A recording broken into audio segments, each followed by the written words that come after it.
The U.S. Marshals refused to let reporters see what was going on inside, but those homes are owned by two of the biggest critics of the Church of Scientology.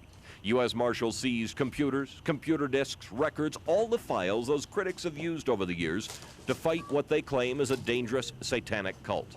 One of those critics is 46-year-old Larry Wollersheim. Right now, the federal marshals have busted the door down to the... Wollersheim was a Scientology member for 11 years, but he left the church 15 years ago and filed a lawsuit alleging outrageous conduct, false imprisonment, and many other allegations. He was awarded $30 million in a case that eventually went to the U.S. Supreme Court. Recently, he's been using the internet to distribute documents critical of Scientology. We save documents that Scientology is trying to destroy and seal, and other documents other cults try to hide. Scientology is based on the self-improvement writings of L. Ron Hubbard, the author of several books on Dianetics.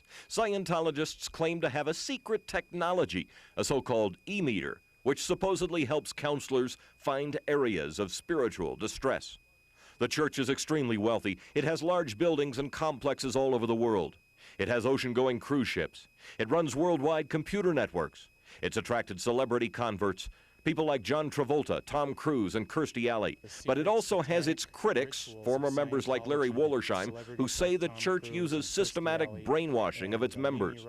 Today in Boulder and Niwot, the church struck back, claiming Wollersheim has the church's trade secrets and secret scriptures.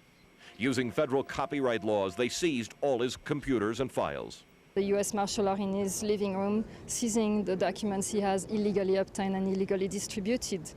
ACLU attorney David Lane, who rushed to the scene, says the raid by U.S. Marshals sets an incredibly dangerous precedent.